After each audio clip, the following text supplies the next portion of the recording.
بسم اللہ الرحمن الرحیم۔ السلام علیکم ورحمۃ اللہ وبرکاتہ۔ آپ سب کو اسلامک پروڈکشن میں خوش آمدید۔ آج انتہائی عام معلومات ہیں کہ کن چیزوں سے روزہ نہیں ٹوٹتا۔ اس کو ثواب کی نیت سے آگے شیئر بھی کریں اور خود بھی آخر تک اس کو لازمی سنیں۔ بھول کر کھایا پیا یا جماع کیا تو روزہ فاسد نہیں ہوگا، خواہ وہ روزہ فرض ہو یا نفل۔ دور مختار اور رد المختار میں یہ مسئلہ موجود ہے۔ اس طرح روزے دار کو بھول کر کھانا پینا دیکھے تو کیا کرے؟ کسی روزے دار کو ان افعال میں دیکھیں تو یاد دلانا واجب ہے۔ ہاں، اگر روزے دار بہت ہی کمزور ہو کہ یاد دلانے پر وہ کھانا چھوڑ دے گا، جس کی وجہ سے کمزوری اتنی بڑھ جائے گی کہ اس کے لیے روزہ رکھنا ہی دشوار ہو جائے گا، اور اگر کھا لے گا تو روزہ بھی اچھی طرح پورا کر لے گا اور دیگر عبادتیں بھی بخوبی ادا کر سکے۔ چونکہ بھول کر کھا پی رہا ہے، اس لیے اس کا روزہ تو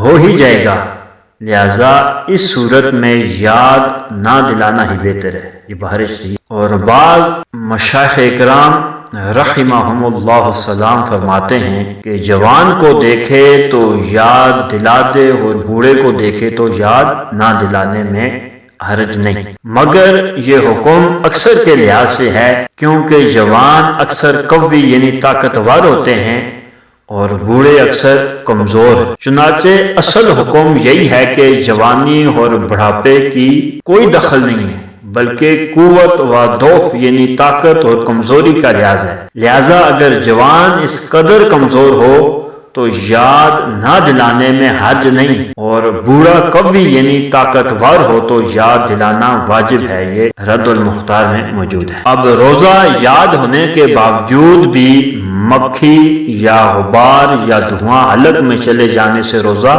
نہیں ٹوٹتا، خواہ غبار آٹے کا ہو جو چکی پیسنے یا آٹا چھاننے میں اڑتا ہے، یا غلے یعنی اناج کا غبار ہو، یا ہوا سے مٹی خاک اڑی، یا جانوروں کے کھر یا ٹاپ۔ بحر شریعت اور دور مختار اور رد المختار میں مسئلہ موجود ہے۔ اسی طرح بس یا کار کا دھواں یا ان سے غبار اڑ کر حلق میں پہنچا، اگرچہ روزہ دار ہونا یاد تھا، روزہ نہیں جائے گا۔ اگر بتی سلگ رہی ہے اور اس کا دھواں ناک میں گیا تو روزہ نہیں ٹوٹا۔ ہاں، لوہان یا اگربتی جو ہے وہ سلگ رہی ہو اور روزہ یاد ہونے کے باوجود منہ قریب لے جا کر اس کا دھواں ناک سے کھینچا تو روزہ فاسد شد۔ اسی طرح بھری سنگی لگوائی یا تیل یا سرما لگایا تو روزہ نہیں گیا۔ تیل یا سرمے کا مزہ حلق میں محسوس ہوتا ہو،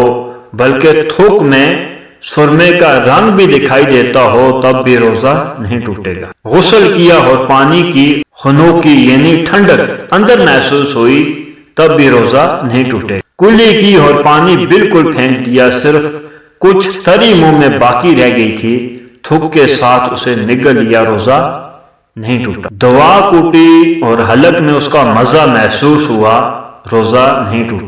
کان میں پانی چلا گیا، تب بھی روزہ نہیں ٹوٹا، بلکہ خود پانی ڈالا تب بھی نہیں ٹوٹا۔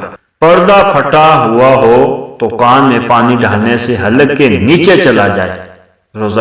تنکے سے کان جو ہے کھجایا اور اس پر کان کا جو ہے میل لگ گیا، پھر وہی میل لگا ہوا تنکا کان میں ڈالا، اگرچہ چند بار ایسا کیا ہو تب بھی روزہ نہیں۔ دانت یا منہ میں خفیف یعنی معمولی چیز بے معلوم سی رہ گئی کہ لعاب کے ساتھ خود ہی اتر جائے گی، اور وہ اتر گئی، روزہ نہیں ٹوٹے۔ تل یا تل کے برابر کوئی چیز چبائی ہو، تھوک کے ساتھ حلق سے اتر گئی تو روزہ نہیں ٹوٹے گا، مگر جبکہ اس کا مزہ حلق میں محسوس ہوتا ہو تو روزہ جاتا رہا۔ تھوک یا بلغم منہ میں آیا پھر اسے نگل گیا تو روزہ نہیں گیا۔ اسی طرح ناک میں ریٹھ جمع ہو گئی، سانس کے ذریعے کھینچ کر نگل جانے سے بھی روزہ نہیں ٹوٹے گا۔ دانتوں سے خون نکل کر حلق تک پہنچا مگر حلق سے نیچے نہ اترا تو روزہ نہیں گیا۔ مکھی حلق میں چلی گئی، روزہ نہیں گیا۔ قصدن یعنی جان بوجھ کر نگل لیا تو روزہ چلا گیا۔ بھولے سے کھانا کھا رہے تھے اور یاد آتے ہی لقمہ پھینک دیا، یا پانی پی رہے تھے یاد آتے ہی منہ کا پانی پھینک دیا تو روزہ نہیں ٹوٹے گا۔ اگر منہ میں کھانے کا لقمہ یا پانی کا جو گھونٹ تھا، پانی تھا، یاد آنے کے باوجود نگل گئے تو روزہ جاتا رہا۔ صبح صادق سے پہلے کھا پی رہے تھے اور صبح ہوتے ہی یعنی سحری کا وقت ختم ہوتے ہی منہ میں کھانے کا لقمہ یا پانی تھا وہ اگل لیا تو روزہ نہیں گیا، یعنی باہر پھینک دیا تو روزہ نہیں گیا، اور اگر نگل لیا اندر لے گئے تو روزہ جاتا رہا۔ غیبت کی تو روزہ نہیں گیا، اگرچہ غیبت سخت کبیرہ گناہ ہے۔